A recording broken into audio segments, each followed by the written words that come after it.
سید صاحب کا رنگ اگر گورا ہے تو لوگ مانتے ہیں، اور سید صاحب اگر سانولے ہیں تو بولتے ہیں یار سید صاحب ہے، اگرچہ ان کے پاس شجرا ہوگا.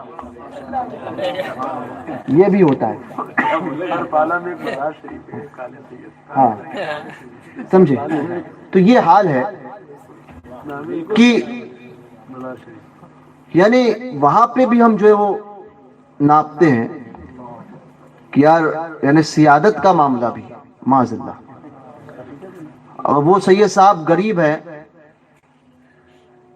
تو سید تو بالآخر سید ہے نا. خون رسول تو سب میں یکساں ہے. یہ اور بات ہے کہ کوئی اپنی نسبتوں کو پہچان کر اس کو سلامت رکھتا ہے تو وہ بہاریں اس کو مل جاتی ہے. مگر عوام کا حال یہ ہے کہ 500 کلومیٹر سے ہم آئے تو سید صاحب بول بول کے قدموں کو چوما، ہاتھ کو چوما. پڑوس میں کوئی سید صاحب رہتا ہے اور غریب ہے تو کبھی پوچھنے بھی نہیں گئے کہ آپ کے گھر میں چولہا جلا ہے یا نہیں.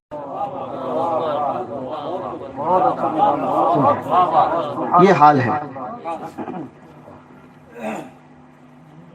500 کلومیٹر سے دوری سے، 1000 کلومیٹر سے دوری، 1000 کلومیٹر کی دوری سے ہم نے بلایا مقرر کو، مفتی صاحب کو، مولانا کو. 25,000 روپیہ، 30,000 روپیہ ایک رات کا ہم نے دیا. وہ بھی ایک رات بھی نہیں بلکہ 2 گھنٹے کا. عرس ہوا، ابھی آپ کے بھساول میں بھی ہوا ہوگا نا. تو میں تو کھلے طور پہ کہتا ہوں مجھے بلاؤ، نہیں بلاؤ کوئی فرق نہیں پڑتا ہے، سمجھے.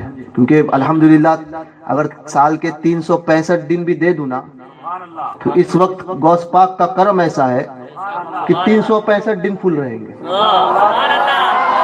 نعرہ تکبیر، نعرہ رسالت، فیضان غوث اعظم، فیضان غوث اعظم، نعرہ تکبیر، نعرہ رسالت. تو ابھی عرس کا پروگرام ہوا.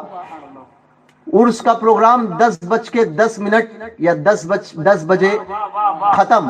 تقریر کا پروگرام ہے نا حضرت. دوسرے دن ڈھم ڈھماڈم ڈھم بجا.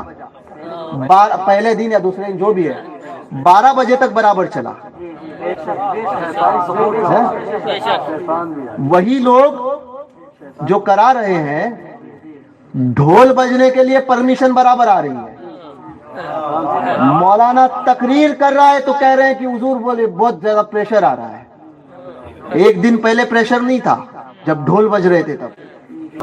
مولانا تقریر کر رہا ہے تو کہہ رہے ہیں کہ حضور بولے بہت زیادہ پریشر آ رہا ہے. ایک دن پہلے پریشر نہیں تھا جب ڈھول بج رہے تھے تب. دھناکے دار جو بج رہے تھے اس ہاتھ سے بھی بجاؤ، اس ہاتھ سے بھی بجاؤ، سمجھے. ایسا بھی بجانا جائز، ایسا بھی بجانا جائز اور ایسا بھی بجانا جائز. وہ جب بجا تو 12 بجے تک برابر چلا. دوسرے دن 10 بجے حضرت پرمیشن کا پرابلم ہے، سمجھے.